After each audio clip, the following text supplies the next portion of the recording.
Life 30, your 30-day journey to creating the best life possible for yourself. You can just watch this video, or if you want to, sign up for the entire series for free and get the bonus companion worksheets that go with this video. Check the link in the description below. All right, today is day 4 and we're going to figure out how to find your purpose. I think you should chase what energizes you. Everyone talks about passion, legacy, purpose, blah, blah, blah, blah, blah, blah. The one word to pay attention to is energy. I love that. That's it. Let's simplify this. Okay. So whatever energizes you, naturally expands you, feels like possibility, is exciting to do. It may be scary. That doesn't matter. It has to do with how it makes you feel. Right. When you were in your 20s, money made you feel good. It expanded you. It energized you. Chasing the money, that was the game. That was your passion. That was your There's nothing wrong with that. Nothing wrong with that. And I particularly want to say that to the women that are watching. Yeah, hell yeah. Because it is socialized into women not to chase success like that, not to go after the money. And so if what energizes you is amassing wealth, go for it. But and the reason why I say that is because people talk about the word passion or purpose. Right. And the truth is, it's not a person, place, or a thing. It's not. It is the feeling of being expanded and energized. Right. If you're pursuing your passion, it means that you wake up every day and are energized. So instead of trying to think, what's my purpose? What's my passion? What's my purpose? What's my passion? I don't know. Yeah. Instead of thinking like that, I want you instead to ask yourself, what could I do today that would energize me? What energizes me? If it's making money, figure out how to make money. Right. If it is making a difference, figure out how to make a difference. It could be in any single shape or form. But if it energizes you, that's what you need to follow. And what happens is that passion also, because it's energy, it dissipates over time. Because when you first start making money, it's thrilling. Yeah. Thrilling. There is nothing more exhilarating than making your first million. Yeah. Nothing more exhilarating. Yeah. But what happens is once you learn how to do something once, you can do it over and over again. And so it starts to become routine, which means it's no longer energizing. Right. Which is why every entrepreneur out there goes through the mode of chasing the money, and then you hit the money that you need to make, and then you're like, I'm not fulfilled. What's my purpose? I don't know what to do. Yeah, I went through that. I need to find the way. Everybody does. Yeah. And it's because you were energized by the money, and now you're not. Yeah. Now you got to be energized by the next thing. I'm wondering what would be the single most valuable piece of advice you'd give us to even attempt to create some of the value that you guys have done in both your very impressive companies. People say you have to have a lot of passion for what you're doing, and it's totally true. And the reason is because it's so hard that if you don't, any rational person would give up. It's really hard, and you have to do it over a sustained period of time. So if you don't love it, if you're not having fun doing it and you don't really love it, you're going to give up. And that's what happens to most people, actually. If you really look at the ones that ended up being successful, unquote, in the eyes of society and the ones that didn't, oftentimes it's the ones that are successful loved what they did so they could persevere when it got really tough. And the ones that didn't love it quit because they're sane, right? Who would want to put up with this stuff if you don't love it? So it's a lot of hard work, and it's a lot of worrying constantly. And if you don't love it, you're going to fail. So you got to love it. You got to have passion. Ever since I was 5 years old, that's when Neil Armstrong stepped onto the surface of the moon. I've been kind of passionate about space, rockets, rocket engines, space travel. I became a science fiction reader, and I've always known that I wanted to do something having to do with space, and I've spent a lot of time thinking about it for really almost my whole life. And that's one of the things. You guys will find that you have passions, and having a passion is a gift. I think we all have passions, And you don't get to choose them, they pick you, but you have to be alert to them. You have to be looking for them. And when you find your passion, it's a fantastic gift for you because it gives you direction, it gives you purpose. You can have a job, or you can have a career, or you can have a calling. And the best thing is to have a calling. And if you find your passion, you'll have that, and all your work won't feel like work to you. Passion is not an actionable word. It's correct, that those who do the things that they're passionate about do better, but it's not helpful advice. And so the question is, where does passion come from? Passion is a result. Passion is an energy. Passion is the feeling you have when you're engaged in something that you love. Passion is the feeling you have that you would probably do this for free, and you can't believe somebody pays you to do it. And I think we mistake that passion is something we do in our private lives, but it shouldn't be done, in our careers, for example. And I'm a firm believer that you are who you are. And anybody who says, I'm different at home than I am at work, in one of those two places, you're lying. And the goal is to make everything you do in home and at work something that you have excitement to do. So how do you find the things that you're excited to do? Well, it's actually easier than you think. What are the things that you love to do? What are the things that you would do for free? How can you recreate that feeling and be paid for it? So what are the things that I do on the weekend, right? I love, I'm very involved in the art world. I love to go to museums and galleries, but I love to go see dance and performances because I want to see how others are interpreting the world. So that inspires me. New ideas, new thoughts, new ways of looking at the world are things that interest me privately, and I seek it out and pay money for it, right? So does that mean I have to have a career in the arts? No, it means I have to have a career where new ideas are explored, where people are experimenting and trying things out, and I have to explore new ideas and try things out, and I'm just as excited to go to work every day as I am to, go do something on a Saturday night. And so the idea of finding your passion is ironically simple because you should be doing stuff that you enjoy sometimes. What is the stuff that you enjoy, and then what is the stuff that you love? Who are the people that you love, and what do they all have in common? When I was small, I was also really undersized. So it's probably one of the reasons I lift weights. I was always every baseball picture, I'm the kid holding the sign in the front, right? So I was small and skinny. They used to tease me Eddie Spaghetti, and I'd get bullied at school, and I never retaliated. So I had that mixed with shyness, mixed with chaos in my home, which many people can relate to. And I got to tell you that the shift for me, sports was good for me because it gave me an out that I finally found something that I was pretty good at. I think the biggest shift in our lives, the things that makes us the happiest, is that when somebody helps us identify our natural giftedness. And when I was a little boy, when I got a little bit older, they pointed out my speed. So it wasn't my lack of size, I was fast. I was the fast kid, right? I always wanted to be fast kid, and I got confidence in baseball doing that. When I got into business, they said, you're intense. When someone points out a gift about you that you also kind of intuitively know to be true, they're linked to them. You're intense, you're passionate, you won't get outworked, you're relentless. I went, I am those things. And when someone linked those gifts to me winning, now I believed I could win. That's the other way to change identity, is when someone can link your giftedness to the victory, you'll believe it. Not like you're great, that's general, that's bullshit. Right. But it's something you know specific, like for you right now. You wouldn't brag about them. There's a few things you know what, I am good at these things, right? I've always been good at these things. It's natural for me. And when someone links that to you winning, like for you, for example, you're an unbelievable interviewer. You have this general, you don't need to be the smartest person in the room because you probably are most of the time. And so there's a confidence that allows you to be present when you interview me and just listen that's different than anyone who's interviewed me before. And so that's a natural giftedness for you, which is why there's a part of you that kind of knows, you wouldn't say it, but I am pretty good at this. This is a good program. And so the way we change your identity, the way I changed mine, was by getting in touch with what some of my natural gifts were and then using them in my career, using them in my life. That shifted the weight right off of me. Because the weight was, I suck, I'm shy, I'm small, I have a screwed up family. That's the weight, right? The lifting off of the weight is, these are some gifts God gave me, or the universe gave me, or that at least I know I have, and I can spend my life using these gifts. Now I've got hope. Now my identity's changing. Now my life takes a different direction. Here's how you develop a passion. It starts as a minor area of interest. You gain areas of interest by encountering a lot of stuff.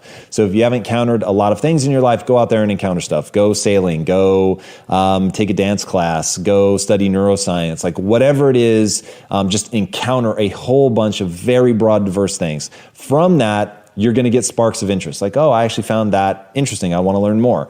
Dive deep through engagement, not through pondering, through engagement, you're going to realize whether something is going to turn into an area of fascination. So as you go deeper into it, you're going to either become fascinated or you're not. If you're not fascinated, move on. If you are fascinated, then that's an area where you're going to ask yourself one very simple question.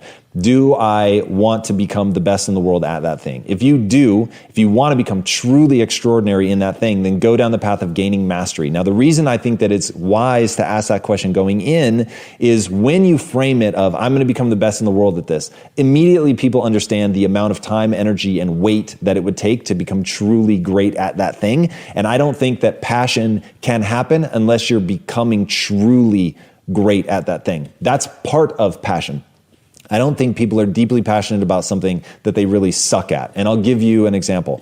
I love video games. I absolutely love playing first-person shooters. I learn a lot from them. I get a lot out of them. I really just intrinsically enjoy the time. It has both that sense of eating a cake because it's just fun in the moment, and I pull from it life lessons, business lessons. I practice getting out of the sympathetic nervous system into the parasympathetic nervous system. It's literally gamified, so I'm getting better. I have points. I can, have my improvement turned into metrics. It's all of it I really, really enjoy. But I won't say that I'm deeply passionate about it because I'm just not that good at it. So that's one of those things. If I really wanted to develop a deep passion for video games and put it at the center of my life, that then I would set down that path of really practicing. Now, this is the most important thing that passion will do for you, which is it's going to pull you through boredom. It's going to pull you through the hard times.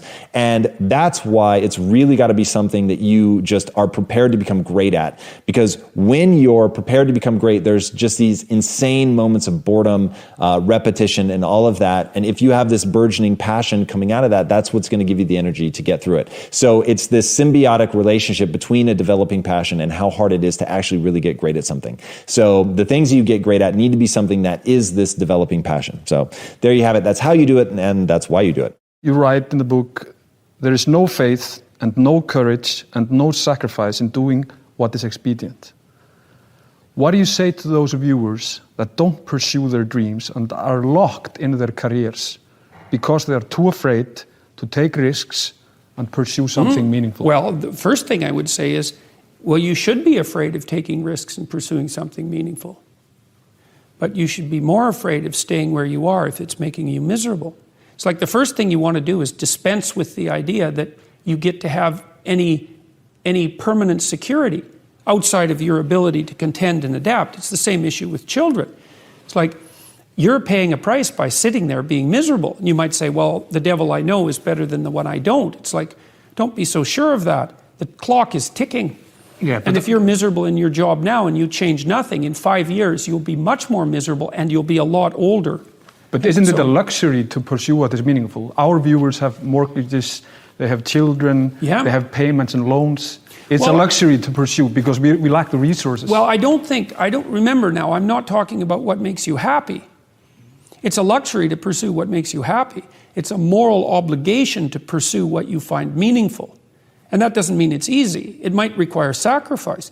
If you need to change your job too, let's say you have a family and children and a mortgage, you have responsibilities. You've already picked up those responsibilities. You don't just get to walk away scot-free and say, well, I don't like my job, I quit. That's no strategy. But what you might have to do is you think, well, this job is killing my soul. All right, so what do I have to do about that? Well, I have to look for another job. Well, no one wants to hire me. It's like, okay, maybe you need to educate yourself more. Maybe you need to update your curriculum vitae, your resume. Maybe you need to overcome your fear of being interviewed. Maybe you need to sharpen your social skills. Like, you have to think about these things strategically. If you're going to switch careers, you have to do it like an intelligent, responsible person. That might take you a couple of years of effort to do properly. I've dealt with hundreds of people in my clinical and consulting practice, and we set a goal, we develop a vision and work towards it, and things inevitably get better for people. So it's not a luxury, it's difficult. It's a moral responsibility, and it isn't happiness. It's not, the pursuit isn't for happiness. It's a moral responsibility to pursue what is meaningful. Absolutely. I just can't explain to everybody like clearer when you figure out who you are and do all that, you win. If you're great at painting, paint and hire a partner to be your salesperson. If somebody at 20 years old made me their business partner as a painter, they'd be the most famous painter in the world. Yet, most painters wanna be the salesman and businessmen and women as well as the painter, and there's a problem. 85% of painting, 90% of people that are great at painting are artists and don't have the DNA to sell, and vice versa. All my sales friends and business friends that want to start all these businesses around something creative, I have bad news for you, Joel. You know, you can be a great salesman, but your pottery sucks. And so that's that. So like, and it's, that's a very funny analogy for the following. Figure out who you are, don't apologize for who you are, and then become even greater than you naturally are at what you are. I think too many people give a shit what other people think about it as well. Well, that's the whole game's broken because everybody's too tied up into other people's opinions. I only care about my opinion of myself. And I care what my mom and wife and kids and the world think, just not as much as I care about the way I think about myself. And that's it, just that slight advantage. And I think most of you care more about what other people think than what you think about yourself, and or you actually don't feel good about yourself, right? The thing that made me smile, when you just introduced me, you said, I'm one of the most motivational people in the world, comma, and everybody I know that's met him said he's the nicest guy. There's no comparison to the better feeling of people that have actually gotten to know me say that versus millions, hundreds of thousands, tens of thousands thinking I'm the coolest. And that's it. I mean, that's it. And that's why it's easy for me to feel good about myself, right? And so I think a lot of people need to start with themselves. Maybe the reason they don't have more confidence in themselves or care about their opinion about themselves versus others is because they know they're doing things they don't like. So they need to work on that. I get offered and emailed 5,000 different requests for podcasts and shows, and what I think my friend here, let's see his name, Evan, Bo, I'm sorry, Evan Carmichael introduced me to Bo. What Bo has figured out is time is the asset, and so if you want Kevin Hart or The Rock or Beyonce or Ja Rule or Richard Branson or Tony Hsieh or Sheryl Sandberg on your podcast, maybe you should start the 120-second podcast. And then you gotta be creative and try to figure out how you get, maybe you create the one question video show. That's it, the whole show's one question. Promise you, a lot of people that you want as guests, if they see in the headline, I just need 4 minutes of your time for the one question show, a lot more are gonna say yes than, can you be on my podcast for an hour and a half? A brain tattoo I love sharing with my audiences is this one. A job is only just a job if you see it as a job. And so, why would you lose the opportunity to leverage what you do every day, to grow your happiness, to grow your energy, to allow you to release more of your talents into the world, to allow you to help more people?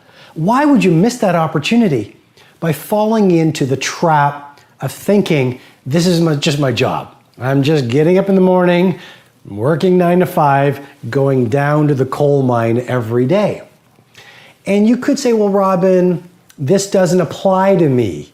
You know, I just have a ordinary job. Well, I've got to tell you, I've met taxi drivers who feel their work is incredibly meaningful. I mean, I was at LaGuardia and I remember, you know, being in a taxi cab and the man had this white shirt and his cab was perfection. And I said, you know, your attitude is great, your passion is awesome, your cab is perfect, you've got this fresh newspaper for me to read. What is your psychology that allows you to do this? And he said, Robin, this is not a dirty job. It's an important job. I get to make a difference. I remember being in Johannesburg, meeting the janitor in the Johannesburg men's room, or WC, who worked like he was the Elon Musk of what he did. He worked like Pavarotti sang. And so my point is simply this, it's really your choice as to how you will view the work you do every day. And even in the most quote unquote ordinary of work, you can find gold. And if you connect with the gold, you connect with the meaning. And if you connect with the meaning, you connect with your talents. And if you connect with your talents, you connect with the best within you. And if you connect with the best within you, you go to work every day and you are this shining star of world class, and you become the Picasso of your industry, and everything else takes care of itself. Once you know your purpose, your direction is clear. There will be no confusion. It's wild, but there were times in my life I didn't know where I wanted to go. I didn't know what I wanted to do. But you know why? Because I didn't know my purpose. I had no idea what I was supposed to do. I remember retiring from the NFL, and I was like, I'm too good to go out there and get any job. But my purpose was to take care of my family. But I was sitting up on the couch. You know what? It's all gonna be good. It's not a problem. I'm telling you, it's shameful. It was shameful. And I remember us running out of money, and I have to dig in the couches and try to find money for milk for my kids. And I was missing my purpose. I was in confusion. And one day my wife came to me, she said, honey, you need a job. I'm like, you know what? I can't just go out there and do any job. I was in the NFL. You know that. And she said, well, you know what? I don't care that you're in the NFL. We need some milk. We need to eat. We need gas. What are you going to do? And my first job, I remember I was humbled so low. My first job in LA, I went to a place called Labor Ready. And I showed up at 5 in the morning, and there were ex-cons, there were drug addicts, there were all kind of people there, and they would give you a job for the day for 8 hours. And I remember making $8 an hour for 8 hours, and they would send me all over. They would say, you got a car? I was like, yeah, I got one. Well, you're gonna go over here and you're gonna work in this factory. And I remember grabbing that broom, picking it up, and I started sweeping. And I remember feeling lower than low. I was like, man, and again, here comes the pity party. I was in the NFL. I knew I was running around with big stars. I was doing it, making money, doing all this stuff. And here I am sweeping the floor. And it was horrible, and I felt miserable. But then all of a sudden, something happened. As I was sweeping, I started to realize that I was doing something about my situation. That instead of sitting around talking about it, instead of sitting around, wondering where my opportunity was coming from, I was proactive. And let me tell you something, I was fulfilling my purpose. I got the money for my family. And I realized that I am not going to just sit ever again.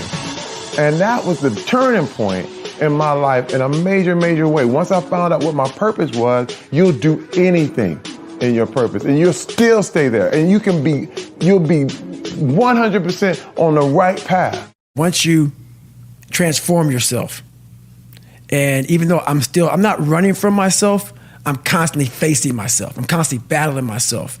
I'm not running from them anymore. I used to, but now I'm constantly battling them.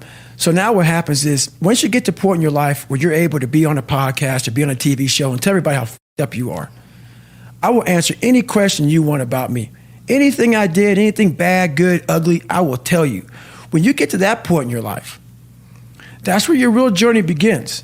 And you no longer have to have a small victory to keep you going. You now realize what your purpose in life is. And you realize all this is just part of it. But at first, you need all these different tactics to keep you going because you haven't figured it out yet.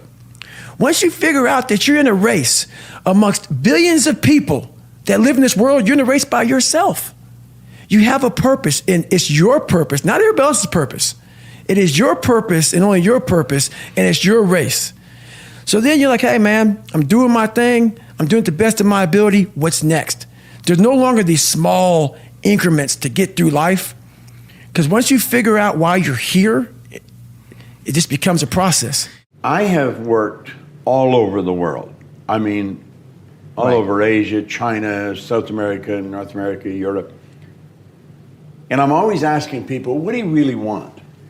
And I have found most people don't want to be really wealthy. What they do want is they don't want to have any financial concerns. If they want to buy a new suit, they can go and get one. If they want to take a trip, they can take the trip.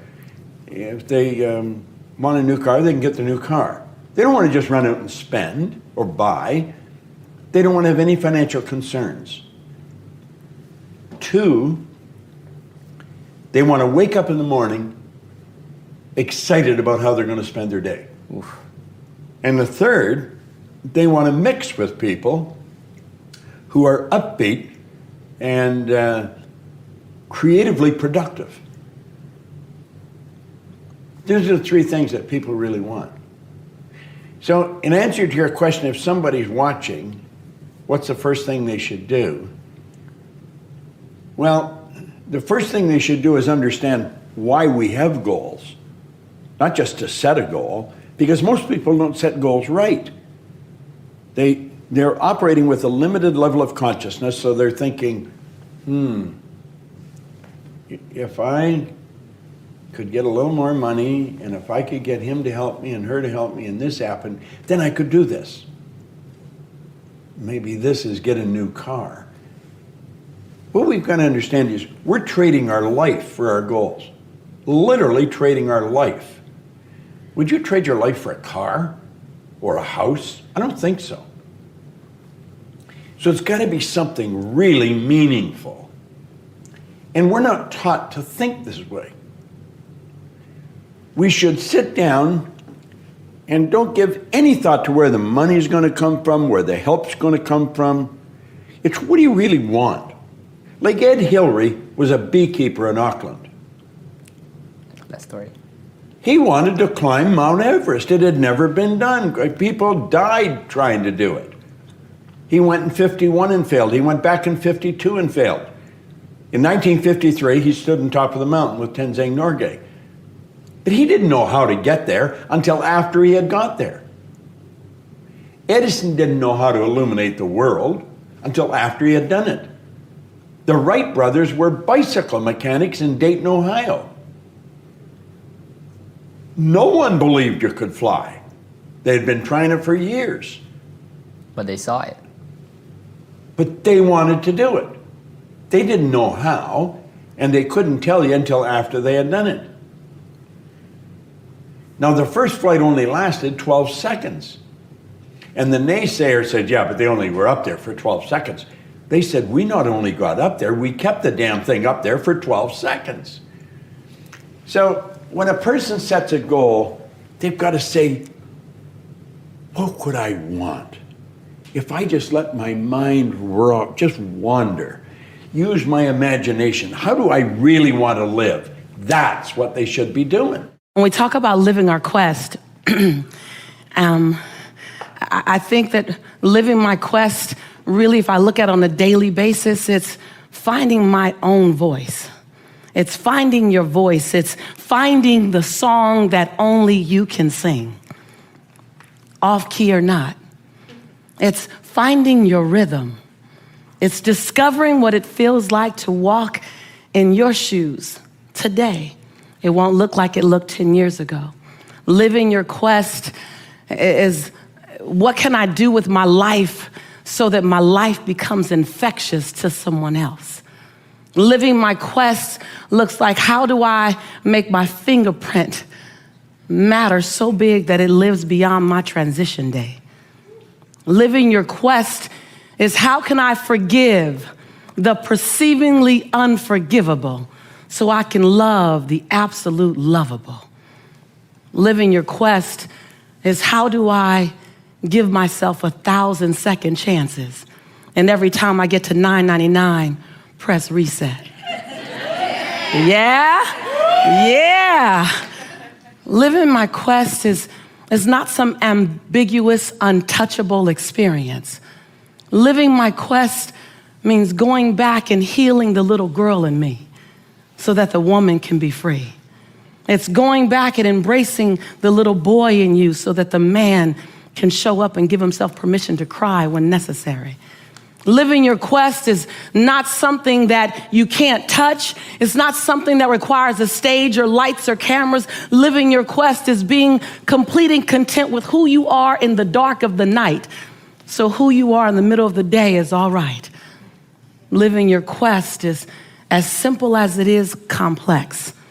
Living your quest is about giving yourself permission, say permission, on a daily basis to become the next best version of yourself.